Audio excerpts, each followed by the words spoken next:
Hello friends, good morning. இது Friday morning காலைல எழுந்திரிச்சு வெளியே வந்தோன்னே ரோஜா செடியில் ஒரு பூ பூத்திருந்தது. அதிசயமாக இது 4வது பூன்னு நினைக்கிறேன். இந்த செடி வச்சு 3 வருஷம் ஆயிடுச்சு. ஆனால் இப்போ தான் 4வது பூவே பூக்குது. டீ தூள் எல்லாமே, முட்டைத்தோல், காய் கட் பண்ணுற தண்ணி எல்லாமே ஊற்றினாலும் அந்த செடி நல்லா செழித்து வரவே மாட்டேங்குது. அந்த ரோஜாவில் இதழும் ரொம்ப கம்மியாக இருந்துச்சு. அதை பார்த்துட்டு அதுக்கப்புறம் வாசல் தெளித்து கோலம் போட்டு சமையல் வேலையை ஸ்டார்ட் பண்ண ஆரம்பிச்சிட்டேன். மதியம் லஞ்சுக்கு மிளகாய் கிள்ளி சாம்பாரும் அவரைக்காய் பொரியலும் பண்ணியிருந்தேன்.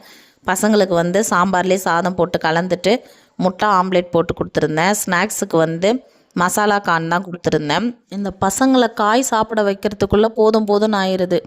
இதே மற்ற நாளில் முட்டைன்னு சொன்னால் தினமும் முட்டையே கொடுக்குறியே, வேணவே வேணாம் முட்டைனாலே வெறுப்பாயிருச்சுன்னுவாங்க. இன்றைக்கி அவரைக்காய் பொரியல் சொன்னோன்னே இன்றைக்கி அவரைக்காய் பொரியல் வேணாம், முட்டையே கொடுத்துருன்ட்டாங்க.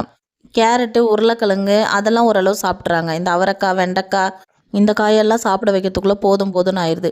உங்கள் வீட்டு குட்டீஸ்லாம் எப்படின்னு சொல்லுங்கள்.